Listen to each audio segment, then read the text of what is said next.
warm welcome to all the very smart students watching out this video। हमने accounting for equity shares देख ली थी, उसमें हमने buyback देखा था, फिर हमने बोनस देखा था, ईसॉप्स देखा था, स्वेट इक्विटी देखा था, राइट शेयर्स देखे थे। ओके, और लास्ट में कल के सेशन में हमने रिडम्पशन ऑफ प्रेफरेंस शेयर्स देखे थे। ओके, तो सबसे पहले ये बताओ राइट शेयर्स मतलब क्या है, कौन बताएगा? जल्दी जल्दी एक 5 मिनट रिवाइज कर लेते हैं। ओके, एग्जिस्टिंग शेयर होल्डर्स को राइट दिया जाता, मतलब हमें नया शेयर इशू करना है तो हम सोचते हैं कि जो पहले एग्जिस्टिंग शेयर होल्डर्स है उन्हें एक अपॉर्चुनिटी दी जाए, तो हम एग्जिस्टिंग शेयर होल्डर्स को एक राइट देते हैं। ठीक है, राइट मतलब क्या है? ये एक ऑप्शन है, वो चाहे तो एक्सरसाइज कर सकते हैं या ना चाहे तो एक्सरसाइज नहीं करेंगे, लैप्स होने देंगे। ट्रांसफरेबल रहता है क्या ये right? Yes sir. Yes sir, ये वाला राइट ट्रांसफरेबल रहता है। ये जो ट्रांसफरेबल होता है इसे क्या कहते हैं? रिनाउंसिएशन। ठीक है, इसका भी राइट ऑफ हमें renunciation. Right of renunciation. Okay, इसका भी अपने को पैसा मिलता है। ठीक है, बाद में अपन ने देखा था ईसॉप्स। ईसॉप्स मतलब क्या था? एम्प्लॉयज़ को दिया जाता है। सर एम्प्लॉयज़ को हम हमारी कंपनी के शेयर्स थोड़े कम रेट में दे देंगे, उससे हम ईसॉप्स खोलेंगे। उसमें वेस्टिंग पीरियड कुछ था क्या? Yes sir. अच्छा, मिनिमम 1 ईयर का वेस्टिंग पीरियड होता है सर। ठीक है, यस सर। ओके, मैक्सिमम कितना भी रह सकता है। ठीक है, और एक बार शेयर इशू हो गए तो कुछ लॉक इन वॉक इन भी होता है क्या? Yes sir. कितना एक्सरसाइज पीरियड। लॉक इन कितना होता है? अच्छा, और एक्सरसाइज पीरियड मतलब क्या है रोशन? अच्छा, सर मतलब वो मैच्योर जो डेट 1 साल का वो जब खत्म होता है वो टाइम के बाद जब कंपनी मतलब फाइनली इशू करती है वो 20 का एक्सरसाइज तो पीरियड। एक्सरसाइज पीरियड कुछ मेंशन किया हुआ है क्या बुक्स में कि कितना होना चाहिए? नहीं सर। ऐसा कुछ नहीं दिया है। अच्छा, ठीक है। प्रेफरेंस शेयर्स इररिडीमेबल ही रहते ना हमेशा? रिडीमेबल रहते हैं। इररिडीमेबल तो अलाउड ही नहीं है सर। ठीक है, रिडीमेबल रहते हैं। मैक्सिमम कितने साल के इशू कर सकते हैं अपन?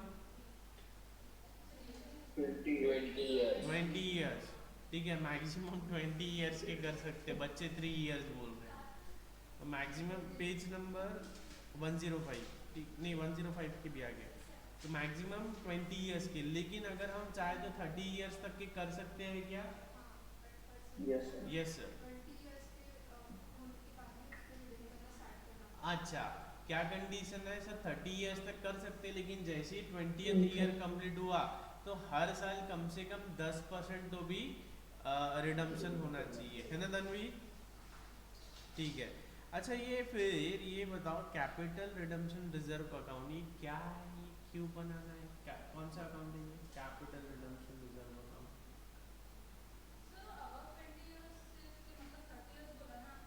हाँ, लिखा है क्या? कहाँ लिखा है? हाँ, फॉर इंफ्रास्ट्रक्चर प्रोजेक्ट। ठीक है, तो अपने जो नॉर्मल प्रेफरेंसेस है वो मैक्सिमम 20 ईयर्स के लिए रहेंगे, और ये जो अपन ने पढ़ा था 30 ईयर्स तक के, वो रह सकते हैं सिर्फ इंफ्रा प्रोजेक्ट्स के लिए। वो किसके लिए हो सकते हैं? सिर्फ इंफ्रा प्रोजेक्ट्स के लिए। ठीक है, उसमें भी क्या है, कंडीशन लगा रखी है कि हर साल कम से कम 10% तो भी रिडीम होना चाहिए। ठीक है, ओके। नेक्स्ट है कैपिटल रिडम्पशन रिजर्व। ये क्या था? Capital redemption reserve, what is this? ये क्या चीज है?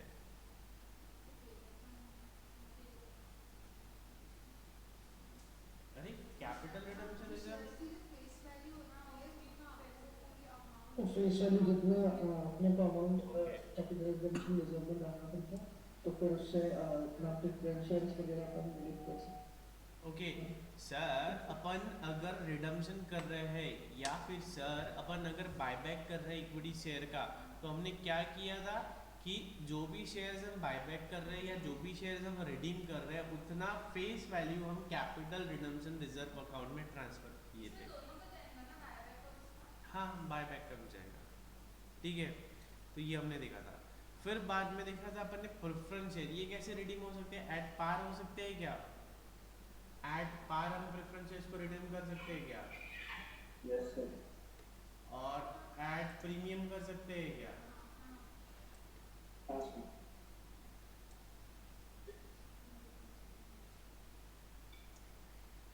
ठीक है, ऐड पार भी कर सकते हैं सर, ऐड प्रीमियम भी कर सकते हैं। तो रिडम्पशन की मेथड क्या थी? रिडम्पशन के लिए पैसा कहाँ से लाएंगे? हमारे प्रॉफिट्स में से, हमारे प्रॉफिट्स में से। ठीक है, अब हमने पहला केस देखा था, redemption of preference share out of the profits of the company which would otherwise be available for dividend. मतलब हम रिडम्पशन कहाँ से कर रहे हैं? फ्री रिजर्व में से। कहाँ से कर रहे हैं? फ्री रिजर्व में से। तो सीधी सी बात है, हमें फेस वैल्यू पे जितना पैसा कैपिटल रिडम्पशन रिजर्व में डालना है, तो कहाँ से डालेंगे? फ्री रिजर्व में से उठा के कैपिटल रिडम्पशन रिजर्व अकाउंट में डाल देंगे। ठीक है, फिर बाद में अगर हम कोई असेट बेच के रिडम्पशन कर रहे हैं तो हमें बैंक में पैसा लगेगा। तो अगर हमारे पास बैंक में पैसा नहीं है तो हम कोई असेट बेचेंगे, bank account debit to respective assets account. ठीक है, फिर बाद में हमने देखा था पार पे अगर हम रिडीम कर रहे हैं तो क्या करेंगे? Preference share capital account debit to preference share holder. फिर हम पेमेंट करेंगे तो preference share holders account debit to bank, है ना? ठीक है, लेकिन सर अगर प्रीमियम पे कर रहे हैं तो क्या करेंगे? एक और एंट्री आएंगी सिक्योरिटीज प्रीमियम, है ना? तो उसकी एंट्री क्या रहेगी? Redeemable preference share capital account debit securities premium on redemption of preference share account debit to preference share holders. ये एंट्री नंबर 4 प्रीमियम पे अगर कर रहे तो। फिर सर प्रीमियम में तो बैलेंस ही नहीं है, प्रीमियम में बैलेंस कहाँ से लाएंगे? सिक्योरिटीज प्रीमियम अकाउंट से। तो securities premium account debit to premium on redemption. ठीक है, सिंपल था। इस पे इलस्ट्रेशन 6 हमने सॉल्व किया था। नेक्स्ट है illustration number 7, sorry case 2। Case 2 क्या बोलता है? If the redeemable preferences are redeemed out of the proceeds of fresh issue of shares made for the purpose of redemption। अभी हमने क्या देखा था कि रिडम्पशन के लिए पैसा कहाँ से ला रहे थे हम? हमारे पास पहले से पैसे थे, फ्री रिजर्व में हमारे पास फंड्स रखा हुआ था। लेकिन केस 2 क्या बोलता है कि हमारे पास पैसे नहीं है, हमें फिर भी रिडम्पशन करना है। तो फिर क्या करेंगे? अपन नए शेयर्स इशू कर देंगे। ठीक है, नया शेयर इशू करेंगे तो अपने को पैसे मिलेंगे, वो पैसों से अपन रिडीम कर लेते हैं। ठीक है, रिडम्पशन के लिए अपन नए शेयर इशू कर लेंगे और वो जो पैसा आएगा उससे अपन रिडीम कर लेंगे। ठीक है, तो सिंपल है एकदम। इलस्ट्रेशन 7 देखते हैं। Diamond limited has a part of its share capital consisting of 20,000 12% redeemable preference shares of ₹100 each, repayable at a premium of 10%. The shares have now become ready for redemption. It is decided that the whole amount will be redeemed out of a fresh issue of 20,000 equity shares of ₹10 each at ₹15 each. The whole amount is received in cash and the 12% preference shares are redeemed for the relevant portion. Show the necessary journal entries. क्या है? हमारे पास कितने shares हैं? 20,000। ठीक है, कितने के हैं? 100 रुपये के। रिडम्पशन वैल्यू कैसी है? प्रीमियम पे कितनी? 10%, तो 110 पे अपने को रिडीम करना है। ठीक है, रिडम्पशन के लिए पैसा कहाँ से लाएंगे? अपन 20,000 इक्विटी शेयर्स इशू करेंगे। कितने वाले? 10 वाले 15 में। ठीक है, the whole amount is received in cash and the 12% preference shares are redeemed for the relevant portion. Show the necessary journal entries. कैसे करेंगे? देखो अपने पास पैसा है क्या? नहीं, तो अपन क्या कर रहे हैं? इक्विटी शेयर इशू कर रहे हैं। ठीक है, अपन क्या कर रहे हैं? इक्विटी शेयर इशू कर रहे हैं। इक्विटी शेयर इशू करने से अपने को पैसा मिलेगा और वो पैसे से अपन रिडीम करेंगे। तो सबसे पहले क्या है? अपने को अप्लीकेशन मिल रही है, पूरा पैसा एक साथ ही मिल गया ना अपने को। तो सीधा bank account debit to equity share application and allotment account. ठीक है, इतने 20,000 शेयर्स इंटू 15। अब ये जो पैसा है ये कहाँ ट्रांसफर करेंगे अपन? इक्विटी शेयर कैपिटल में, है ना? Equity share application account debit to equity share capital to securities premium. है ये बरोबर? ठीक है। Yes, sir. नेक्स्ट अपने को मिल गया 3 लाख रुपया, ठीक है। अब अपने को रिडीम करना है, तो रिडेम्पशन की एंट्री क्या है, अपनी रिडेम्पशन की एंट्री क्या है? Renewable preference share upon debit, premium on redemption, 2 shareholder.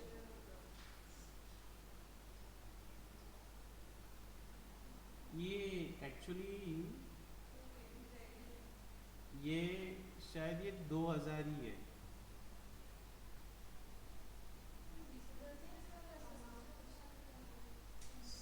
Same आ रही क्या अमाउंट क्या?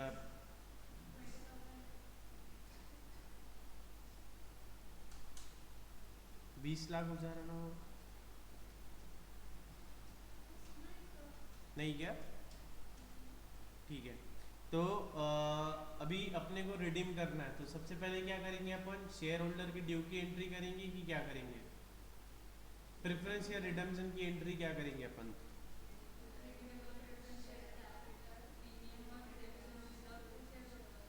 अच्छा, तो redeemable preference share capital account debit, premium on रिडीम्पशन of preference share account debit, कितना कितना आ रहा है ये?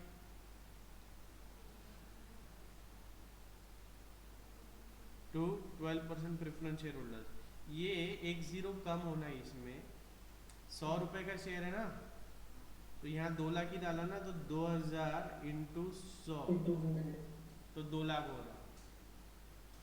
ये अपने पास 2000 प्रेफरेंस शेयर्स है, इसको 10 कम कर दो, ठीक है। हाँ, कौन सी 2 वाली? ये राइट है ना? हाँ, ये राइट है ना, तो उसके आगे का बोल रहा मैं ये। अरे प्रेफरेंस शेयर्स अपने पास कितने हैं? 20,000 करो फिर। 20,000 रिडीम करने के लिए उतना पैसा है क्या आपके पास? बताओ मुझे। चलो 20,000 रिडीम करने के लिए पैसा है क्या आपके पास? नहीं है ना मैडम। प्रेफरेंस शेयर 100 का है, आप इक्विटी शेयर इशू कर रहे हैं 10 रुपए के, उतना पैसा है क्या अपने पास? वर्चुअल वाले है क्या उतना पैसा अपने पास? No, sir.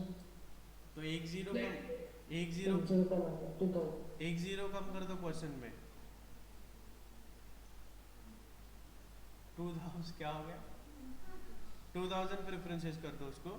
तो एंट्री क्या है अपनी, बोलो, चलो डिक्टेट करो मेरे को। क्वेश्चन सही जाएंगे ना एग्जाम में?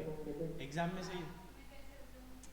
अरे अज्यूम कैसे किया, मतलब मेरे को सीधी बात बताओ अंकिता, चलो 20,000 शेयर आपको रिडीम करना है, तो 20,000 शेयर के लिए एंट्री क्या होंगी? 20 लाख हो जाएगा ना वो। तो क्वेश्चन में एरर है ना, वो तो सीधा ही समझ रहा ना अपने को। अरे यार अंकिता, पहले 2 में कैसे करना पड़ेगा? ये तो इक्विटी शेयर इशू की एंट्री है ना, ये तो इक्विटी शेयर इशू कर रहे हैं ना अपन। सेंटेंस में दिया है इक्विटी शेयर इशू। ये तो, अरे ये इक्विटी शेयर इशू कर रहे हैं ना अंकिता अपन, 20,000 इक्विटी शेयर ऑफ द हाँ 10 रुपए की। अरे तुमको मतलब एंट्री भी कोरिलेट नहीं होती क्या? एंट्री भी समझ में नहीं आती क्या काहे की कर रहे हो अपन? ये तो इक्विटी शेयर इशू करने की एंट्री की है ना अपन ने। इक्विटी शेयर इशू करने की एंट्री होगी नहीं ये। कितने शेयर इशू किए? 20,000 शेयर, कितने पे? 15 रुपए पे, तो आ गया 3 लाख। ये एंट्री है ना ये। अब चलो प्रेफरेंस शेयर रिडेम्पशन की एंट्री क्या है? 12% preference share capital account debit, कितने से करूँ? 2000 प्रेफरेंस शेयर्स है 100 रुपए के, तो कितना आ गया ये? 2 लाख। और किसको डेबिट करूँ? प्रीमियम पे कर रहे हैं अपन, तो Yes, sir. Premium Premium on redemption of preference on share. Redemption of preferences account debit, कितना? 2000 शेयर है 10 रुपए पे, तो ये आ गया 20,000, है ना। टू किसको? रिडीमेबल प्रेफरेंस शेयर होल्डर्स, 2,20,000, नहीं क्या?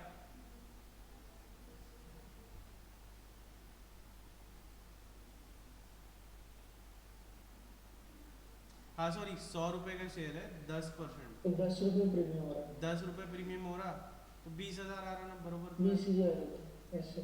20,000 आ रहा।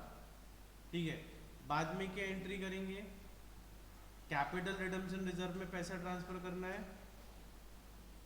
वो भी नहीं किया इन्होंने तो।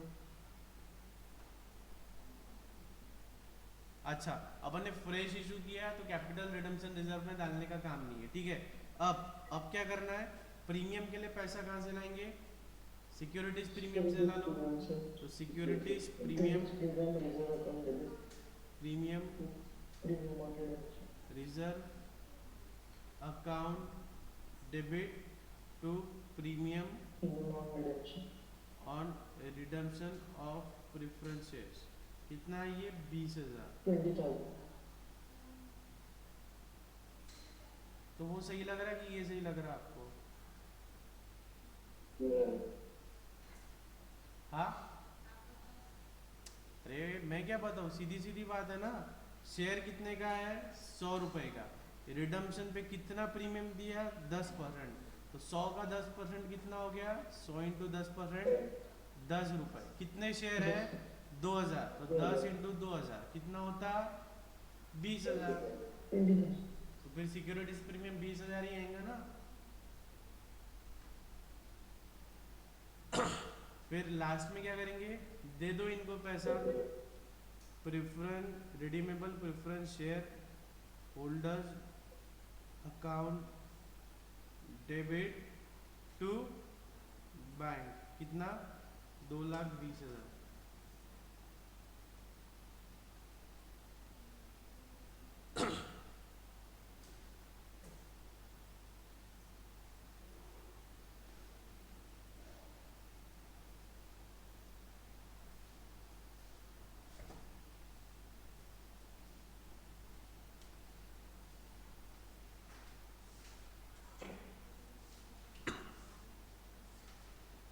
सर इन्होंने नरेशन में 5% लिखा है।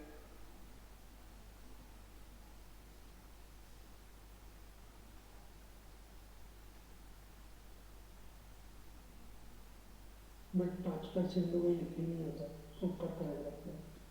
क्वेश्चन में 10% लिखा। तो ये एंट्रीज पास कर लो आप, ये एंट्रीज कॉपी कर लो।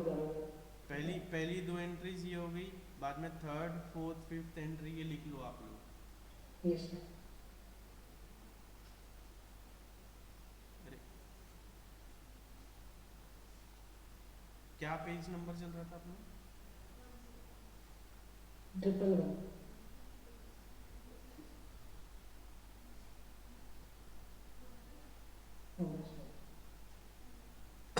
ठीक है, थर्ड पार्ट देखेंगे।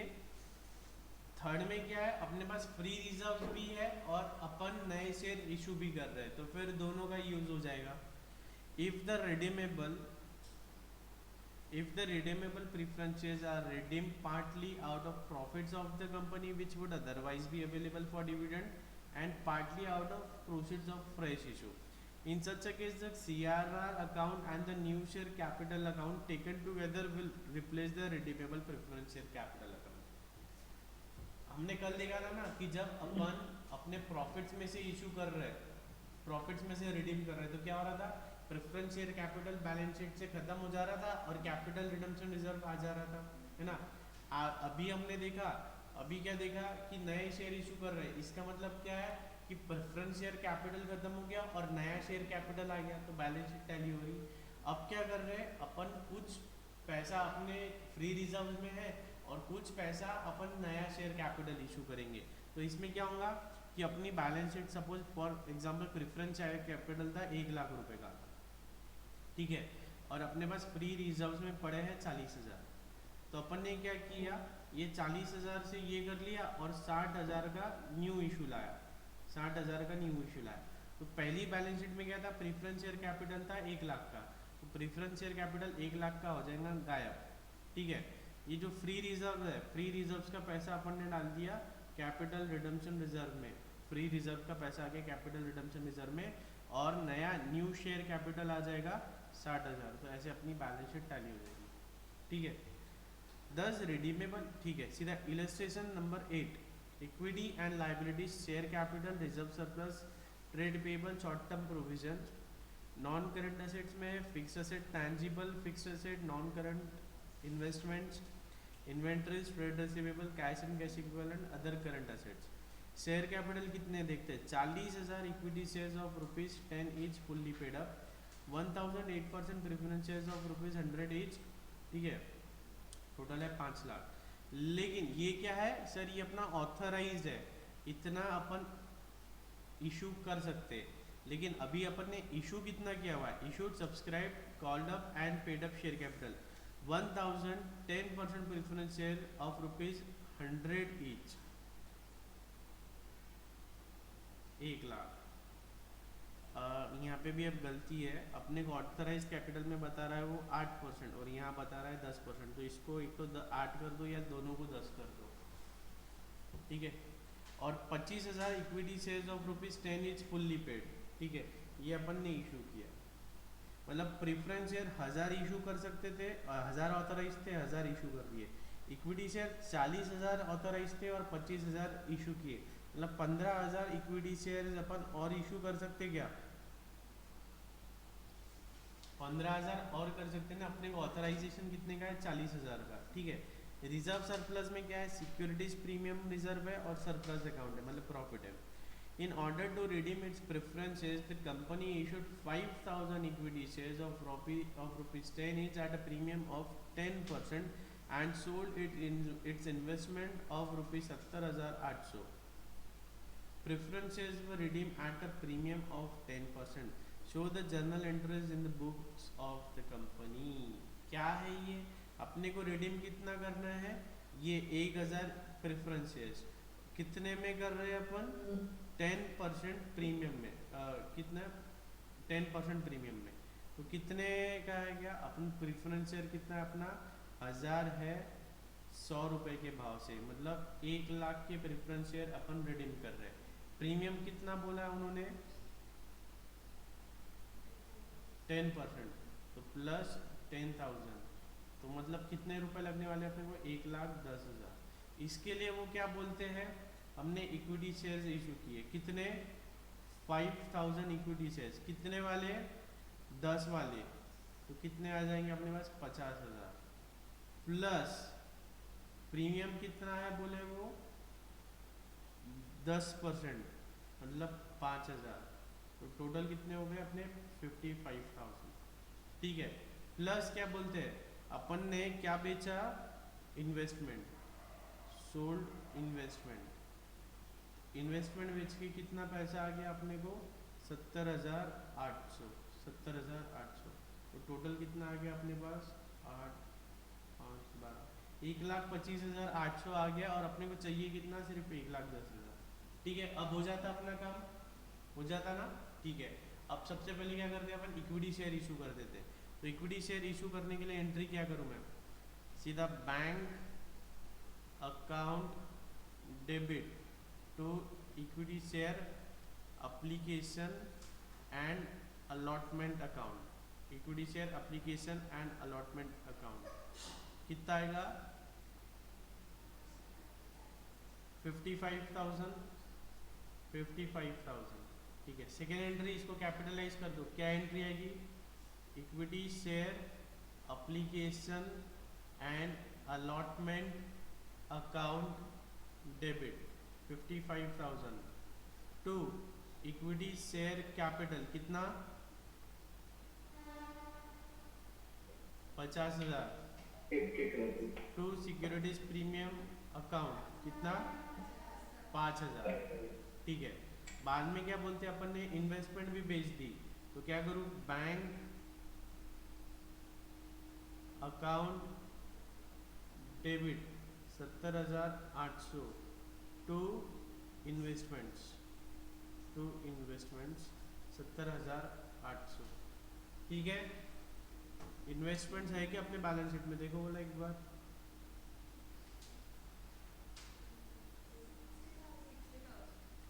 कहाँ है,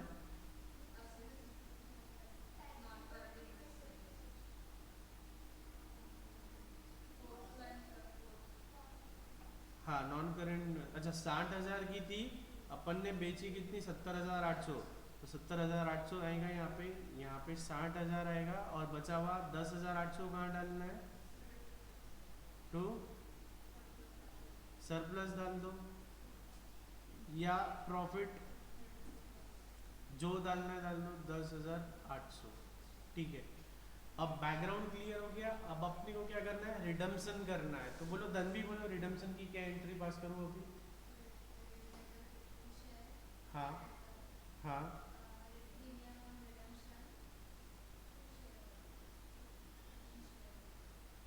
ठीक है।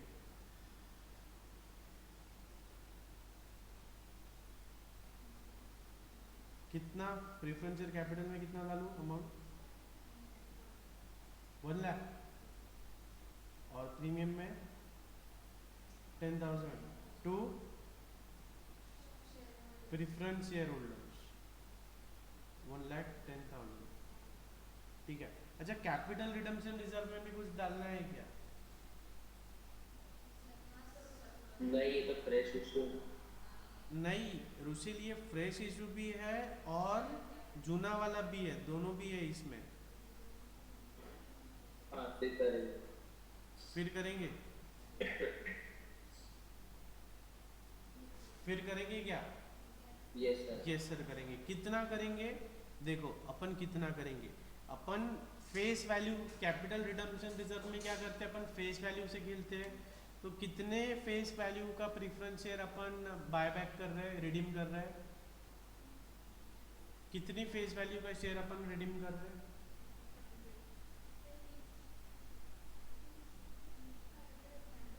100। टोटल कितना हो रहा है, 1 लाख का अपन शेयर कैपिटल निकाल रहे हैं। तो और नया इशू कितना कर रहे हैं,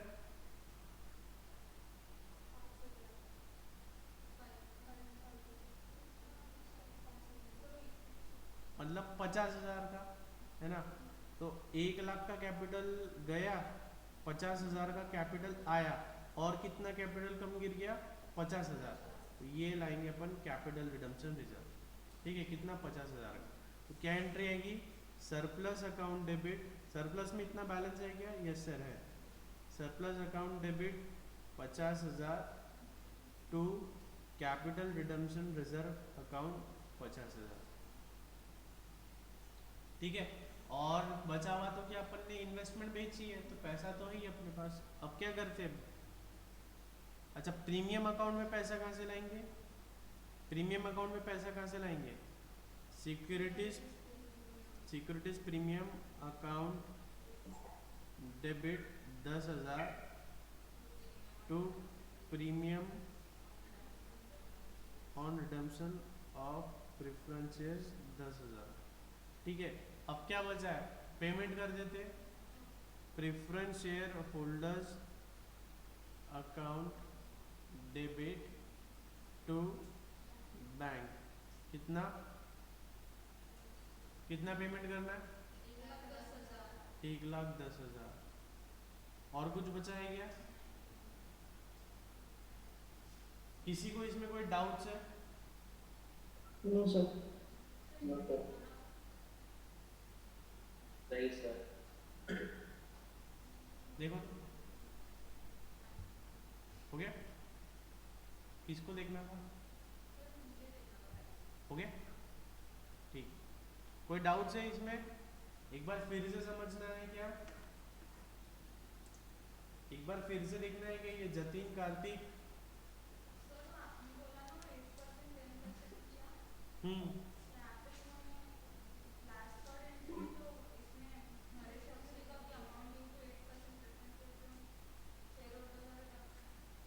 तो 8% कर दो ना, यहाँ पर ने 8% कर दिया ना, नहीं 8% ही कर दो, सभी जगह एक ही चीज कर दो, वो गलती है उनकी, सभी जगह 10 कर दो या सभी जगह 8 कर दो, वो उससे कुछ फर्क पड़ ही नहीं रहा ना अपने अमाउंट्स पे। तो ठीक है, बड़े आगे yes sir. Thumbs Yes, up, sir. Jatin Kartik thumbs up बता दो। यस सर, समझ। चलो, ये मेरे को तो वेदांश बोल रहा, रुशील बोल रहा, ठीक है। जतिन कार्तिक कुछ बोल नहीं रहे, तो मैं जतिन कार्तिक को थम्स अप बताने बोल रहा, तो रुशील वेदांश 1 सेकंड में थम्स अप बता दे। जतिन मैंने कार्तिक, बोला सर आगे आप मेरे को बोलोगे, सर पहले कर दो। पहले कैसे? जतिन कार्तिक लॉगिन करके चले गए, ठीक है, बहुत अच्छा। Under writing of shares, under writing of shares मतलब क्या है? सर कंपनी अंडर राइटर को बैठते बीच में कि उनके पूरे शेयर सब्सक्राइब हो, सब्सक्राइब नहीं होता अंडर राइटर पर अंडर राइटर सब्सक्राइब करता अच्छा, कंपनी अंडर राइटर्स को बीच में बैठाती है रुशील, किसके? ट्रिपल सेट अरे के? अरे मतलब ऐसा बोलने की बात है, मतलब वो क्या बोलते हैं सब्सक्राइबर और कंपनी के बीच में बैठता है, अगर पूरे सब्सक्राइब नहीं होगा फिर वो पूरे सब्सक्राइब कर देता है। ओके सर, हम जानते हैं कि जब हम पब्लिक इशू लाते हैं, पब्लिक ऑफर लाते हैं, तो हमारे शेयर्स सब्सक्राइब होने चाहिए। कुछ मिनिमम सब्सक्रिप्शन का क्राइटेरिया होता है सर, क्या होता है मिनिमम सब्सक्रिप्शन का क्राइटेरिया? 90%। कम से कम सर 90% शेयर सब्सक्राइब हो जाने चाहिए, नहीं तो फिर इशू कैंसिल हो जाएगा, ठीक है। हमने मजाक मजाक में पब्लिक ऑफर ला तो लिया, लेकिन फिर अंदर से हम घबराने लगे कि यार 90% अगर सब्सक्राइब नहीं हुए तो मार्केट में इज्जत चली जाएगी, इतना जो खर्चा किया वो सारा पैसा डूब जाएगा। तो एक काम करते हैं, हम किसी एक ऐसे व्यक्ति के पास जाते हैं जो हमें गारंटी देगा कि हमारे इतने शेयर तो वो ले ही लेगा, अगर मार्केट में नहीं बिके तो वो खुद खरीद लेगा, ठीक है। तो ऐसे व्यक्ति को हम बोलते हैं अंडर राइटर। हम जाते हैं अंडर राइटर के पास, बोलते हैं और बोलते हैं हे अंडर राइटर, हमने 1 करोड़ का इशू लाया है, तुम अंडर राइट करो, कितना लोगे तुम गारंटी दो, तुम कितना लोगे। जैसे कि अब ऐसा जरूरी नहीं कि वो गारंटी लेगा कि मैं 90% लूंगा, गारंटी कुछ भी हो सकती है। अपन 1 लाख का इशू ला रहे हैं, अपने को मालूम है 70 लाख तो अपने को ऐसी आंख बंद करके मिल जाते हैं, अपने स्टूडेंट्स ये 70,000 की शेयर तो वो खरीद ही लेंगे। अपने को डर कितने का लग रहा, बचे हुए 30,000 का, तो अपन क्या करते हैं, अंडर राइटर को 30,000 का अंडर राइटिंग दे देंगे, ठीक है। तो अंडर राइटिंग ऑफ शेयर्स मतलब ये बीच वाले लोग होते, ये ऐसे लोग होते हैं जिनको अपन बीच में बैठाते हैं, और ये लोग बीच में बैठ के अपने को गारंटी देते हैं कि सर हम आपकी कंपनी के शेयर्स खरीद लेंगे, मतलब आपको जो 90% का जो मिनिमम क्राइटेरिया है ना, वो आपका हम फुलफिल करा के देंगे। इसको बोलते हैं अंडर राइटर्स। ये फ्री में करते हैं ना, इनको अपन बीच में बैठा रहे, तो ये तो फ्री में कर देंगे ना, पैसे लेंगे, क्या बोलते हैं उसको, अंडर राइटिंग कमीशन, है ना, ठीक है। इसके बदले दूसरे पार्टी कौन होती है, ब्रोकर्स। अच्छा रुशील, ब्रोकर को कहाँ बैठाने का है? नहीं सर, वो बैठे हुए हैं। ब्रोकर्स बैठते नहीं सर, ब्रोकर्स खड़े खड़े काम कर रहे थे। तो ब्रोकर्स मतलब क्या है रुशील, बोलो, खड़े खड़े स्टॉक्स एक्सेट्रा एक्सेट्रा। नहीं ना रुशील, कौन स्टॉक ब्रोकर्स तो सर वही रहते हैं। ठीक है। अंडर राइटर समझा आप लोग को, ओके। अब देखते हैं ब्रोकर्स। तो ब्रोकर्स भी सर एक तरह के अंडर राइटर होते हैं, लेकिन बस फर्क इतना है कि अंडर राइटर गारंटी देता है कि हम इतने शेयर्स तो ले ही लेंगे या बिकवा ही देंगे। ऐसा नहीं है कि वो अंडर राइटर खुद ले लेता है शेयर, वो सेल करवा के भी देता है, ठीक है। और ब्रोकर मतलब क्या है, वो बोलता है कि आप आपका लिस्टिंग लाओ, इशू लाओ, हम बेच के देंगे, बिके तो ठीक, नहीं बिके तो ठीक, हमारी कोई जवाबदारी नहीं, है ना। बिके तो ठीक, नहीं बिके तो ठीक। तो ये फर्क है ब्रोकर और अंडर राइटर में, ठीक है। आया रिजल्ट ध्यान में? Yes sir. ठीक है। अब देखते हैं अंडर राइटिंग कितने तरह की है, भिन्न भिन्न प्रकार की। एक है सर कंप्लीट अंडर राइटिंग और एक है partial under writing. Complete under writing मतलब 1 लाख का अपन इशू ला रहे हैं, पूरा 1 लाख अंडर राइट कर दिया अपन ने। 1 लाख का इशू लाया, 1 लाख का अंडर राइटिंग कर दिया, अपन सो गए। क्यों? अपने को मालूम है 100% सब्सक्रिप्शन तो आना ही है, नहीं आया तो अंडर राइटर लेके जाएंगे। अपने को क्या है, अपने को तो बेचना है, अपने को तो पैसों से मतलब है ना। पार्शियल अंडर राइटिंग जो अभी मैंने एग्जांपल बताया था, है ना, कितना भी, ठीक है। अंडर राइटिंग कमीशन ये क्या होता है सर? अब ये लोग अपने को सर्विस दे रहे हैं, है ना, इनको भी रिस्क है। अपने अगर कंपनी के शेयर सब्सक्राइब नहीं हुए तो इनको सब लेना पड़ेगा, इनका पैसा लगेगा। और ज़रूरी थोड़ी है कि हर कंपनी का आईपीओ आएगा, अपन ने लिया शेयर डबल हो जाएगा, ऐसा ज़रूरी थोड़ी है। कई आईपीओ में शेयर डिस्काउंट में भी खुलते हैं, है ना, तो वो भी रिस्क है। तो ये जो रिस्क है और ये जो सर्विस अपने को दे रहे हैं, इसके लिए उनको कुछ मुबदला देना चाहिए कि नहीं देना चाहिए, कोई मुआवजा, कोई उनको कंपेंसेट करना चाहिए कि नहीं। तो उनकी जो मेहनत है इसका कंसिडरेशन क्या है सर, अंडर राइटिंग कमीशन। ठीक है, payment of under writing commission. अच्छा, ये रीड करो जतिन, जतिन जतिन आएगा, ये रीड करते क्या सेक्शन 40 सबसेक्शन 6, पूछना पड़ता। Section 40 subsections of the Company Act 2013 provide that a company may pay commission to any person in connection with subscription or procurement of subscription to its securities, subject to the following conditions which are prescribed under Company's Prospectus and Allotment of Securities Rules 2014.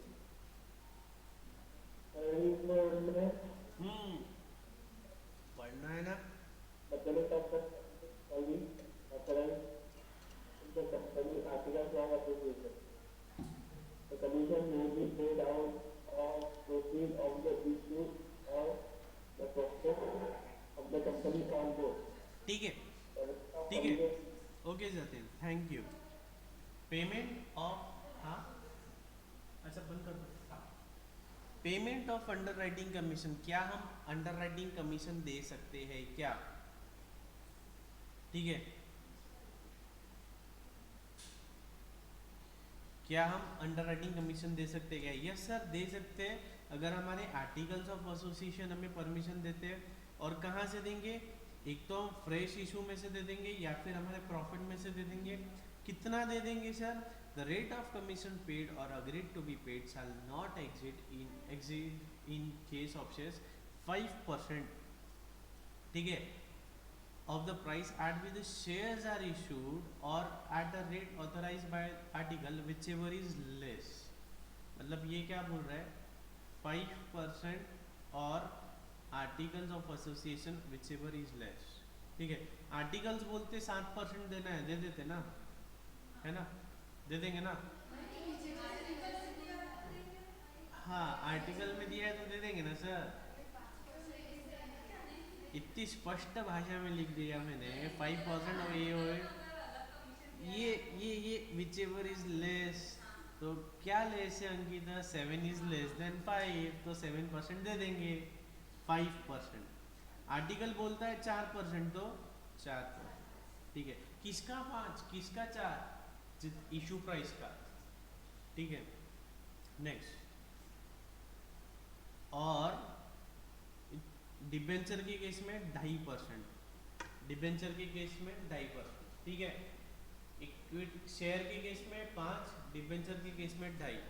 तो prospectus of the company, prospectus मतलब क्या होता है?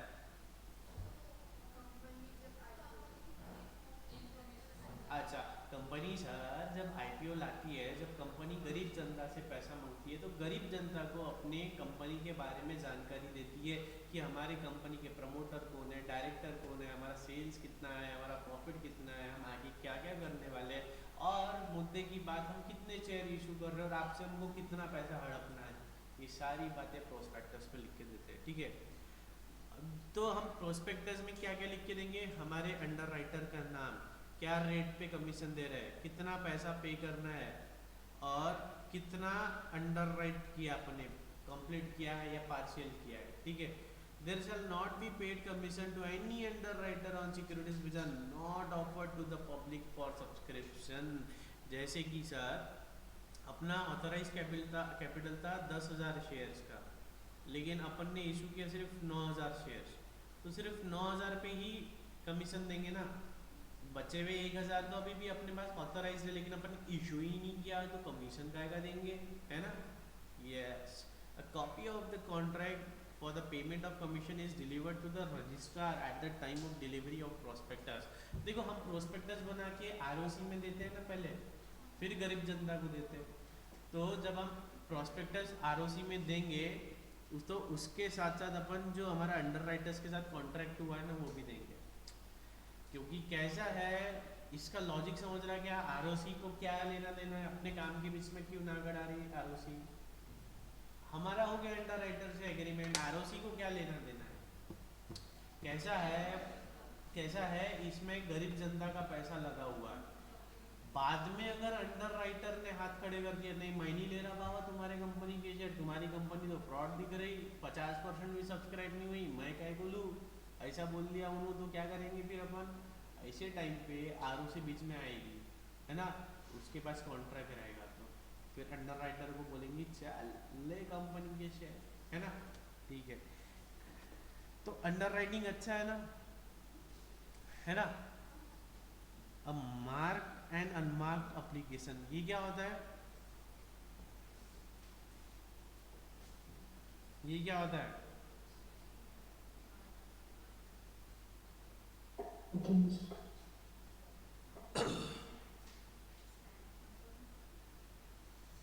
क्या होता है ये, देखो कैसा होता है कि कई बार हम एक से ज़्यादा अंडर राइटर लेते हैं, अब हमारा 100 करोड़ का आईपीओ है और क्या किसके पास है 40 करोड़ 50 करोड़ लगाने के लिए, कौन सा अंडर राइटर है जो 40-50 करोड़ लगा देगा, अंकिता मैं बोल रही हूँ, मैं ऐसा कर रही हूँ तो फिर क्या करेंगे अपन 3-4 अंडर राइटर को हायर कर लेंगे, 3-4 अंडर राइटर के साथ एग्रीमेंट कर लेंगे, ठीक है। अब अपन ने 3-4 अंडर राइटर के साथ एग्रीमेंट कर लिया, सब 4 अंडर राइटर के साथ अपन ने एग्रीमेंट किया, चारों को 25-25 का दिया अपन ने, ठीक है। एप्लीकेशन आई तो अपने को कैसे समझेगा कि कौन से अंडर राइटर के थ्रू एप्लीकेशन आई, वो स्टैम्प से, करेक्ट, वो स्टैम्प से समझेंगे, तो वो जो स्टैम्प है उसको कहते हैं मार्क एप्लीकेशन।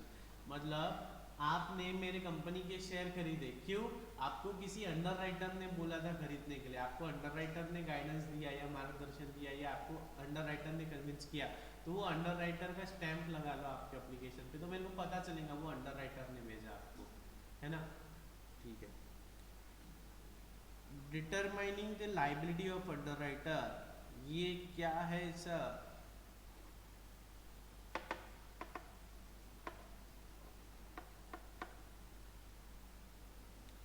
लाइबिलिटी कैसी है, हाँ बस जो सर सब्सक्राइब नहीं होंगे वो, जैसे कि अपन ने 1 लाख का इशू लाया था और अपने को आए हैं सिर्फ 70,000, तो बचे कितने 30,000, ये 30,000 उसकी लाइबिलिटी, ये 30,000 वो खरीद लेगा फेस वैल्यू पे, जितने इशू किए 1 लाख इशू किए तो 1 लाख में, हाँ तो वो 30,000 वो खरीद लेंगे ना, तो उस पर भी कमीशन मिलेगा ना उसको। If the share debentures are oversubscribed or fully subscribed by the public, the underwriter is free from his liability and is not liable to take up any shares or debentures of the company. However, he will be entitled to get commission. ये तो यार ये नहीं लिखते थे तो भी सही है, अपन ने 1 लाख का इशू लाया, 1,20,000 का सब्सक्रिप्शन आ गया, ठीक है, तो अंडर राइटर की कोई लाइबिलिटी है क्या, नहीं, लेकिन उसको कमीशन मिलेगा क्या, हाँ कमीशन तो मिलेगा ही ना, ये लाइन नहीं भी लिखते थे तो भी चलता था, कमीशन तो देंगे, उसकी मेहनत तो होगी। In case issue is underwritten by a number of underwriters in an agreed ratio, the liability of the respective underwriters can be determined as under.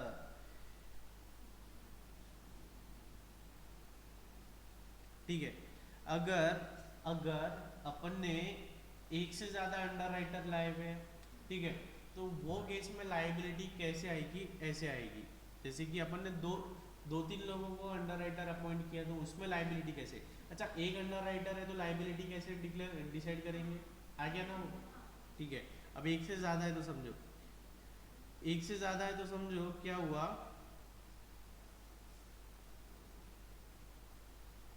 पढ़ लेते, gross liability of every individual underwriter in agreed ratio would first be reduced by the marked application. Gross liability of every individual underwriter in agreed ratio would first be reduced by the marked application. and their credit may be given in respect of unmarked application sent directly to the company by way of deduction from the balance left in the ratio of their gross liability, and then the credit may be given in respect of unmarked application sent directly to the company by way of deduction from the balance left in the ratio of the gross liability. The liability of each underwriter in such case will be ठीक है, simple है। जैसे कि for example अपने share कितने थे, 1 lakh shares थे, सब देख लो वर्चुअल वाले भी। अपन ने दो लोगों को दिया 50-50%, तो एक की लाइबिलिटी 50,000, एक की लाइबिलिटी 50,000, ठीक है। तो अपन अभी एक का देखते, ए का देख लेते हैं, जैसा ए का वैसा बी का। तो ग्रॉस लाइबिलिटी कितनी है ए की, 50,000, तो 50,000 का उसने लाना चाहिए, ठीक है। लेकिन उसके स्टैंप वाले कितने मिल गए अपने को, 30,000, ठीक है। उसके नाम से अपने को 30,000 एप्लीकेशन आ गए, तो 50,000 में से 30,000 चले गए, बचे 20,000, ठीक है। ये था ए का, ठीक। उसी तरह बी का, बी की लाइबिलिटी कितनी थी सर, 50,000। उसके नाम से कितने मिल गए अपने को, 40,000, ठीक है। तो उसकी लाइबिलिटी कितनी बची है, 10,000। मतलब टोटल 20,000 ए ने सब्सक्राइब करना चाहिए, 10,000 बी ने सब्सक्राइब करना चाहिए, ठीक है। लेकिन क्या था, आपके हमारी कंपनी को इतना गया बीता समझ रहे हो कि हमारी पब्लिक में कोई इज्जत ही नहीं है, पूरा अंडरराइटर ही लाएगा। कुछ तो डायरेक्ट भी आएंगे ना, ऐसा जरूरी है क्या कि पूरी एप्लीकेशन अंडरराइटर ही लाएगा? कुछ डायरेक्ट भी तो लोग अप्लाई करेंगे ना। तो कुछ एप्लीकेशंस कैसी रहेंगी, अनमार्क्ड मतलब जिन्होंने खुद ने अप्लाई किया था, अंडरराइटर से उनका कुछ संबंध नहीं, जिन्होंने डायरेक्ट एप्लीकेशन किया था, ठीक है। ऐसी कितनी एप्लीकेशन मिली थी अपने को, फॉर एग्जाम्पल 20,000, कितनी मिली थी, 20,000, ठीक है। तो ये 20,000 को क्या करेंगे अपन, दोनों में बांट देंगे। कैसे बांटेंगे, इक्वल रेशो में, मतलब जो भी उनका रेशो था, यहाँ पे मैंने 50-50 ले लिया, मतलब इक्वल रेशो। तो 10,000 और 10,000, तो फाइनल लाइबिलिटी कितनी बची, इसकी 10,000 बची, इसकी नील। आई बात समझ में? Yes, okay. Yes, sir.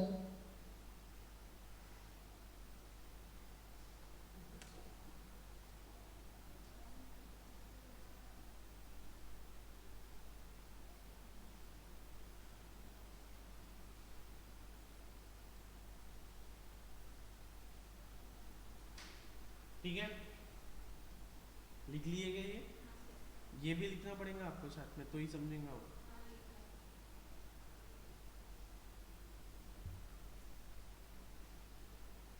या इसका रेशियो चेंज करके दूं क्या आपको? नहीं सर, समझ गया। ठीक।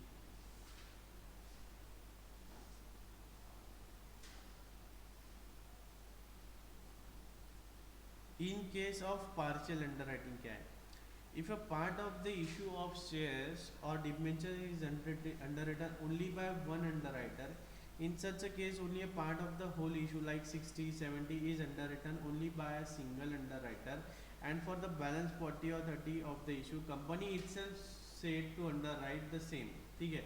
in this case unmarked applications are treated as marked as far as company is concerned, ठीक है। In such case, the gross liability of the underwriter will be that part of the issue of shares or debenture which is underwritten, say 70%, and net liability will be determined by deducting the marked application, ठीक है, from the gross, ठीक है। ये क्या बोल रहा है कि फॉर एग्जाम्पल अपन ने 1 लाख शेयर का इशू लाया, ठीक है। उसमें से सिर्फ 70% अपन ने अंडरराइट किया, मतलब कितने, 70,000 की गारंटी कौन ले रहा है, अंडरराइटर ए, ठीक है। मतलब बचे हुए 30,000 की गारंटी कौन ले रहा है, अपन, मतलब कंपनी को, ठीक है। अब ऐसे केस में क्या होगा, ऐसे केस में मार्क्ड अनमार्क्ड करना चाहिए क्या, मार्क्ड एप्लीकेशन का काम है क्या इसमें?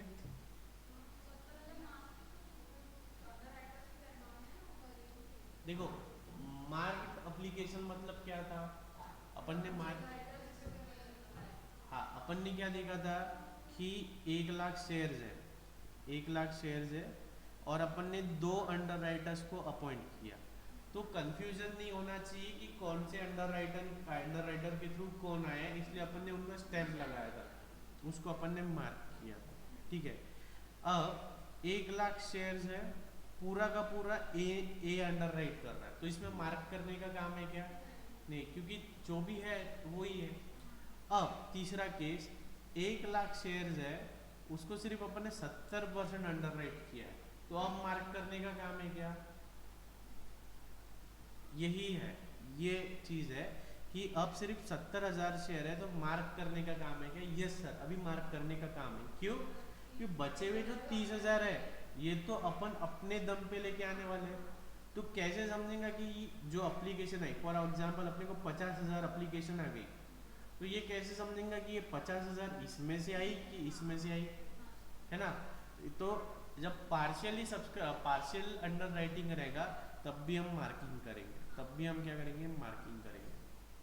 ठीक है, और पार्शियल अंडर राइटिंग में अपन लाइबिलिटी कैसे निकालेंगे? इसकी लाइबिलिटी कितनी थी? 70,000 की, उसमें से माइनस मार्क्ड एप्लीकेशन कितने मिल गए अपने को? मार्क्ड एप्लीकेशन फॉर एग्जांपल अपने को मिल गए 60,000, तो बचे कितने? 10,000, तो 10,000 की उसकी लाइबिलिटी है। ठीक है, ओके,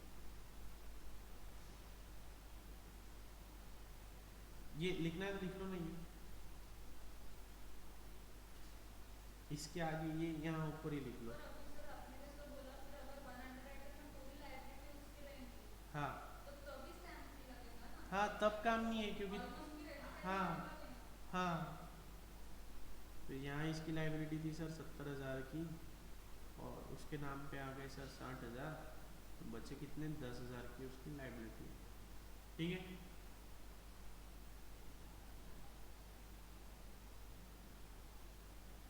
बड़े आगे। Yes, sir. Yes, sir. Okay. If the part of the issue of shares or debenture is underwritten by a part of underwriters, in such a case, part of the whole issue, like 70 or 80%, is underwritten by a number of underwriters, and for the balance, the company itself is said to have underwritten the same. As such, unmarked applications are treated as marked so far as the company is concerned. ठीक है, तो वही है, अगर एक से ज़्यादा under writer को अपन ने पार्शियल अंडर राइटिंग किया, जैसे कि ये वाला केस लिया था ना, सेम ये वाला केस, अपने पास शेयर्स है 1 लाख, लेकिन अपन ने अंडर राइटिंग कितनी की है? अपन ने अंडर राइटिंग की है, ए बोला कि मैं 30,000, ए बोला कि मैं 60,000 अंडर राइट करता और बी बोला कि मैं 30,000 करता। ठीक है, बचे हुए 10,000 कौन करेगा? कंपनी अपने दम पे लाएंगे, बचे हुए 10,000 क्या होगा? कंपनी अपने दम पे लाएंगे। ठीक है, और अगर अंडर राइटिंग जैसे कि ए वाली आ गई 40,000, बी वाली आ गई 25,000, तो इनकी लाइबिलिटी कितनी बची? 20,000 और 5,000। ठीक है, मार्क्ड है तो कोई टेंशन ही नहीं। ठीक है, next, firm under writing read करो भैया, वेदांश रीड करो। Yes, sir. In case of firm underwriting, the underwriters take up the agreed number of shares or debentures to be a firm underwritten in addition to unsubscribed share of all debentures, if any. In such an instance, an underwriter is not allowed to set off his firm underwriting against his liability otherwise determined. He will then have to subscribe for both shares, debentures, underwritten firm, and for shares which he has to take under the underwriting contract, ignoring firm underwriting. While computing the individual liability of the underwriter, the firm underwriting can be dealt with in any of the below mentioned manner in case of no specific instructions. क्या है ये firm under writing, मतलब क्या समझा आपने?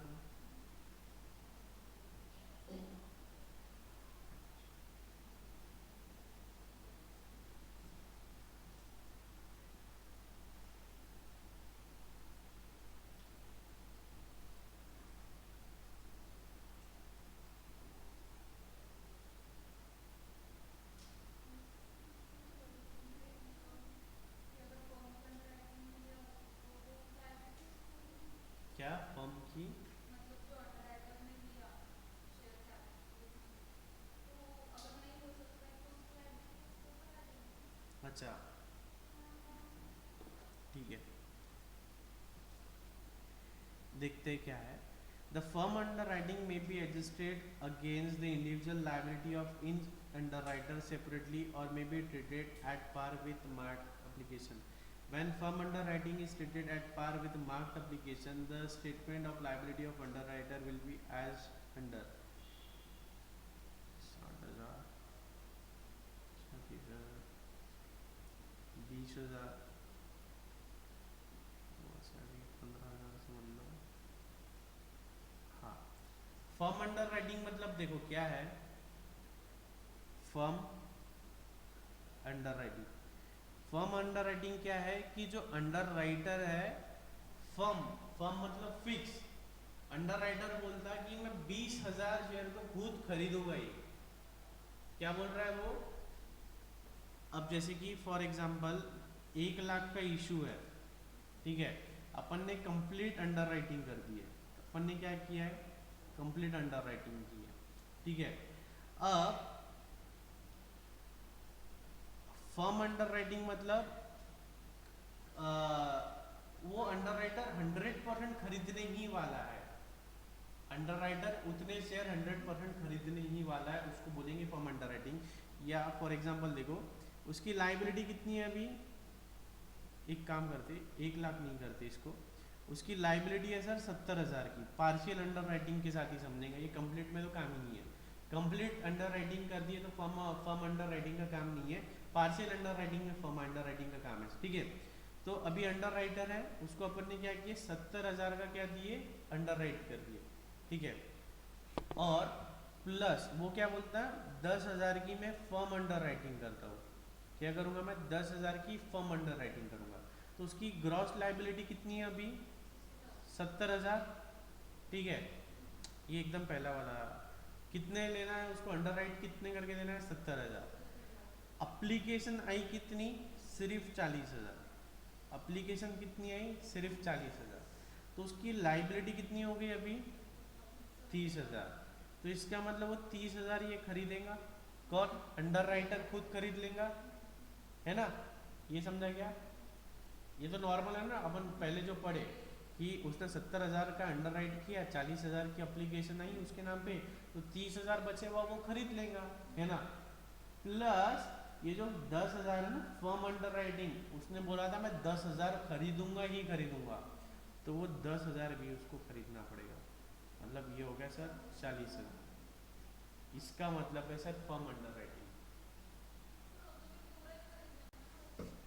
पूरे नहीं खरीदेंगे ना, उसकी लाइबिलिटी 70,000 की है, 70 की लाइबिलिटी है उसकी, तो देखो 70 में से 40 आ गए,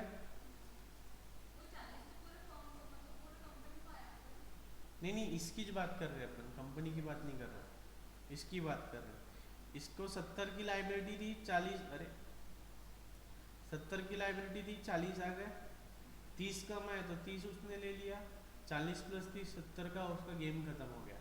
प्लस जो 10,000 की फर्म अंडर राइटिंग की, वो 10,000 वो खरीद रहा है, इसको बोलते हैं फर्म अंडर राइटिंग। आया समझ में? Rushil, Vedansh, Kartik, Jatin, yes sir. Yes, sir.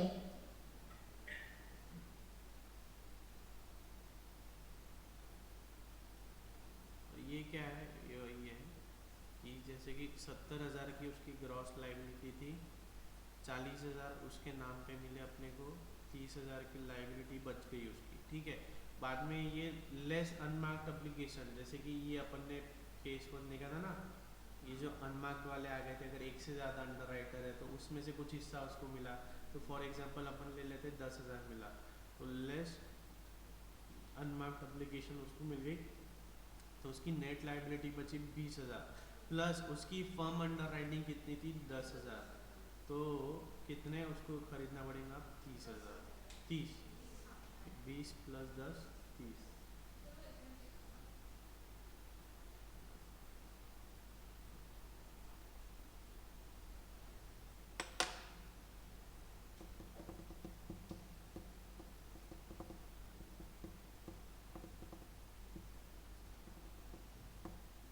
लिख लिए, डिफरेंस ये है ना 10,000 का।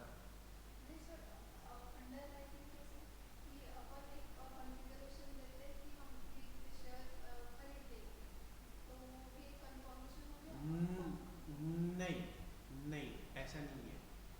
अंडर राइटिंग मतलब क्या है कि हम आपको गारंटी देते हैं कि हम इतने शेयर बेच के देंगे, ठीक है। हमने आपको गारंटी दिया कि हम आपके 70,000 शेयर बेच के देंगे, तो 70,000 शेयर आप बेच के दो, ठीक है। आपसे नहीं बिके तो आप खुद खरीद लो, ठीक है। और फर्म अंडर राइटिंग, अच्छा दोनों का डिफरेंस आपको ऐसे समझेगा कि अपन अंडर राइटिंग में क्या अपन गारंटी दे रहे हैं कि हम आपके 70,000 शेयर बेच के देंगे, ठीक है। प्लस फर्म अंडर राइटिंग दी अपन ने कि 10,000 शेयर हम आपके खरीदेंगे। तो क्या हुआ, अप्लीकेशन आई, अपन ने उनके 70,000 शेयर बेच दिए, तो अपने को कुछ खरीदना पड़ रहा क्या? नहीं। प्लस अपन ने फर्म अंडर राइटिंग दी 10,000, तो 10,000 के अपने को खरीदना पड़ेगा। मतलब क्या होता है कि फर्म अंडर राइटिंग मतलब जो अंडर राइटर है ना वो बोल देते कि हम इतने शेयर तो आपके खरीदेंगे, सब्सक्राइब हो या मत हो इतने तो खरीदेंगे। प्लस अगर अंडर सब्सक्रिप्शन हुआ तो जो अंडर राइटिंग की लाइबिलिटी है वो अलग, वो तो खरीदेंगे, लेकिन ये तो पक्का खरीदेंगे हम, इसको बोलेंगे हम फर्म अंडर राइटिंग। हुआ सभी का, आगे बढ़े। हाँ सर। ये Yes, पढ़, sir. धनवी ये पढ़ो, ये इससे मैथिली ये पढ़ो जोर से, इससे आपको उसका महत्व।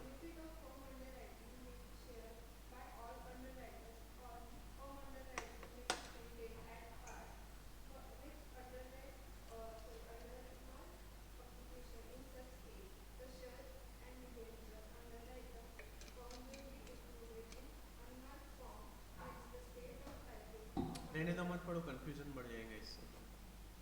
कुछ नहीं है, ये समझ में आ गया ना आपको फॉर्म अंडर राइटिंग और कैसा है? Yes sir. बस हाँ ठीक है। अकाउंटिंग ट्रीटमेंट कैसी करेंगे इसकी? कितने पेजेस बचे हैं अभी ये टॉपिक के?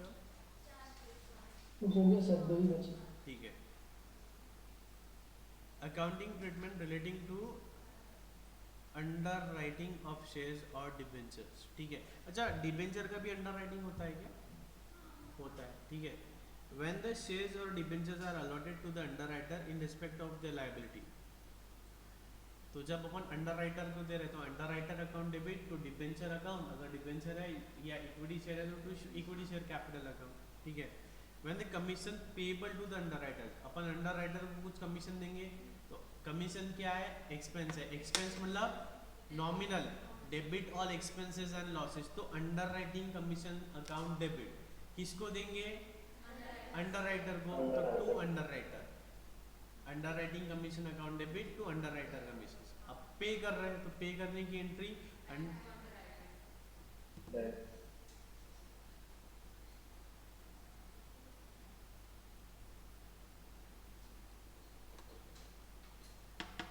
एक मिनट, ये है जब सब्सक्राइब नहीं हुआ तब की बात है। एक मिनट, अपन पूरा डिटेल में समझते। अंडर राइटर्स है, अंडर राइटर्स को अपन ने अंडर राइट किया और पूरा सब्सक्राइब हो गया, अंडर राइट हो गया, तो उनको शेयर देंगे क्या अपन? नहीं नहीं, सिर्फ उनको अपन कमीशन देंगे। तो कमीशन की एंट्री क्या होंगी? Underwriting commission account debit to underwriter, और जब पे कर देंगे तो underwriter account debit to bank, है ना। पेमेंट की entry underwriter account debit to bank. अब ये केस में क्या हो रहा है कि अंडर राइट पूरा नहीं हुआ तो वो अंडर राइटर अपने शेयर या डिबेंचर खरीद रहा है, ठीक है। तो फॉर एग्जांपल 10,000 के शेयर्स वो अपने से खरीद रहा है, 20,000 के शेयर्स अपने से खरीद रहा है, ठीक है। तो क्या होगा? Underwriter account debit to share capital, ठीक है। और अपना कमीशन हो रहा है समझ लो 5,000 रुपए, अंडर राइटर का कमीशन हो रहा है कितना? 5,000, तो underwriter commission account debit to underwriter account, ठीक है। ये हो गया। अब सिर्फ ये पहली एंट्री देखो, पहली एंट्री क्या है? शेयर अलॉटमेंट की है, शेयर अलॉटमेंट की एंट्री नहीं है, तो पहली एंट्री होगी underwriter account debit to share capital. अब इससे पैसा भी तो लेना है ना अपने को, अंडर राइटर से पैसा लेना पड़ेगा ना, तो क्या एंट्री होगी? Bank account debit to underwriters, नीचे का सब भूल जाओ, नीचे का सब भूल जाओ। पहले ये समझो, अपन अगर अंडर राइटर को शेयर इशू करेंगे तो क्या उससे पैसे लेंगे ना अपन, तो underwriter account debit to share capital, ठीक है। और जब उसको पैसे देंगे, वो अपने को पैसे देगा तो bank account debit to underwriter, normal share issue की एंट्री हो गई है, ठीक है। ये हो गया अपना एक ट्रांजेक्शन, ये एक ट्रांजेक्शन कंप्लीट हो गया, ठीक है। अब ये ट्रांजेक्शन को भूल जाओ, सेकेंड ट्रांजेक्शन देखो। अब उसने अपना अंडर राइटिंग किया था, 50% शेयर अंडर राइट किए थे 50,000 के, उसमें अपन उसको कमीशन देंगे, जितने का भी किया था 1 लाख का उसने अंडर राइट किया था, उसका 5% अपन कमीशन देंगे। कितना हो रहा है, 5,000 का अपन कमीशन देंगे। तो कमीशन क्या है, खर्चा है, तो अपन ने एंट्री पास कर दी, underwriting commission account debit to underwriter, ठीक है। अब क्या होगा, ये 5,000 रुपये अपन अंडर राइटर को दे देंगे, है ना। तो underwriter account debit to bank, समझ में आया, हाँ। तो ये सेकेंड ट्रांजेक्शन अपना कंप्लीट हो गया। अब सर एक स्टूडेंट बोलता है, सर यहाँ 5,000 देंगे, यहाँ 5,000 देंगे और यहाँ 20,000 लेंगे, उससे सर ऐसा करते ना, सीधा सीधा 15,000 ही ले लेते ना, नेट ऑफ कर लेते ना। तो इसलिए थर्ड एंट्री अपन ने पास की, बैंक में आ गए सीधा 15,000 और अंडर राइटर ने दे दिया अपने को 15,000, चलेगा। मतलब ये 2 एंट्री पास करने की जरूरत नहीं, सीधा ये एक एंट्री पास कर दो। Yes sir. लिख लो, फिगर्स लिख लो। हाँ सर।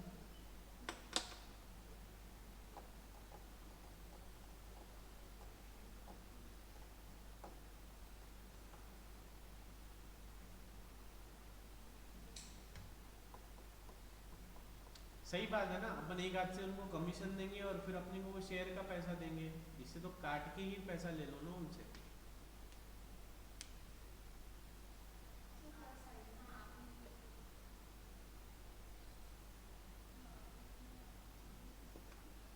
अमाउंट लिख दूं क्या, ये बस यही लाल वाली एंट्री है।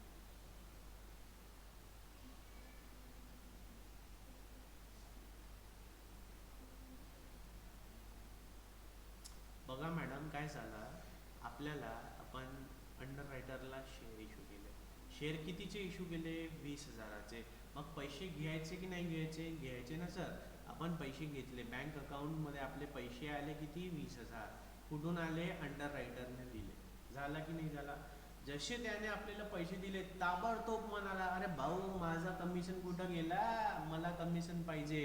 तर आपण एंट्री पास केली, बरं बरं, underwriter commission account debit to underwriter, द्या मला 5,000 रुपये। लगेच म्हणाला तो 5,000 रुपये द्या। मग आपल्याला हे माहित होतं की 5,000 देणं भागच आहे ना आपल्याला, मग कशाला 20,000 घ्यायचा आणि 5,000 द्यायचा, नेटच घेऊ ना आपण, डायरेक्ट 15,000च घेऊ ना, डायरेक्ट 5,000 कापून, ही एंट्री आहे। आता समजलं, ठीक है, एवरीथिंग क्लियर, सभी को समझ गया, बड़े आगे। Yes sir. हाँ सर। अगले पड़ाव पे illustration number 9, lilies limited issued 1 lakh equity shares where the issue was underwritten by 3 underwriters as follow। अब्बा डब्बा चब्बा 3 अंडरराइटर थे, 40 30 30, ठीक है। कितने शेयर थे, 1 lakh. Application for 60,000 shares were received in all, out of which 20,000 shares had stamp of A, 10,000 had stamp of B, 20,000 has C का था, ठीक है। The remaining application for 10,000 shares did not bear any stamp। तो under writer की liability बताओ, बगैर देखे बताओ। किताब बंद कर दो, क्वेश्चन यहाँ पे है, किताब बंद कर दो, क्वेश्चन यहाँ पे है, यहाँ देख के बताओ क्या लाइबिलिटी आ रही है।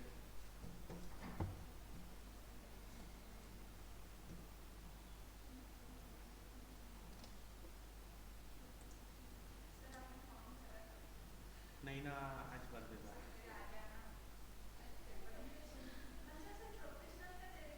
हाँ, प्रोफेशनल का एक मॉड्यूल है। तो एक मिनट, तो ये रिकॉर्ड नहीं हुआ। 40,000, 30,000, 30,000 की लाइबिलिटी है, 20,000, 10,000, 20,000 का अप्लीकेशन मिल गया है, 20,000, 20,000, 10,000 की लाइबिलिटी बचती है इनकी, और अनमार्क्ड अप्लीकेशन आ गए 10,000। ये अपन डिस्ट्रीब्यूट कर देंगे 4:3:3 की रेशो में, 4,000, 3,000, 3,000, लाइबिलिटी बची 16,000, 17,000, 7,000। Okay, very simple it was. Next है रमोना लिमिटेड ने 50,000 equity shares of which only 60% was underwritten by Green. Application for 45,000 were received in all, out of which application for 26,000 were marked. Determine the liability of Green. Simple है, कितने equity share अपन issue किए? 50,000। उसमें से कितना under right किया अपन ने? 60%। किसको? Green को। तो 30,000 का अपन ने अंडर राइटिंग किया। टोटल अप्लीकेशन कितनी आई अपने को? 45,000। उसमें से मार्किंग वाली कितनी थी? 26,000। कितनी? 26,000। तो इसकी अब लाइबिलिटी कितनी बच गई? 4,000। That's it. ठीक है,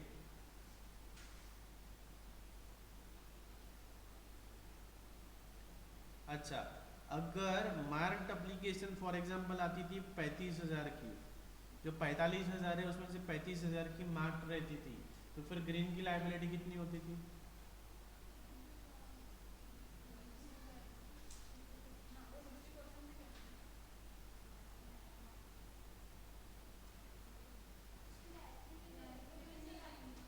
नहीं आएंगी, एक्सेस में आ गया। ठीक है,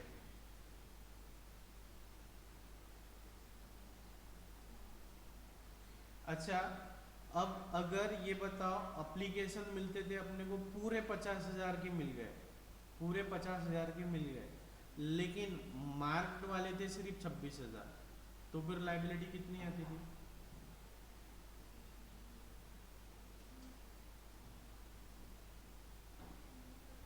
तब भी नहीं आएंगी। चलो ठीक है, देखो वर्चुअल वाले आज कुछ भी आंसर नहीं दे रहे, तो इससे ये जाहिर होता है कि अगर हम घर पे कंफर्ट में बैठ के अगर क्लास देखें तो पेट्रोल का खर्चा बच जाएगा, सुबह नहाने का टेंशन मिट जाएगा, लेकिन कुछ समझ में नहीं आएगा। ठीक है, सर सबके मेडिकल एग्जैक्ट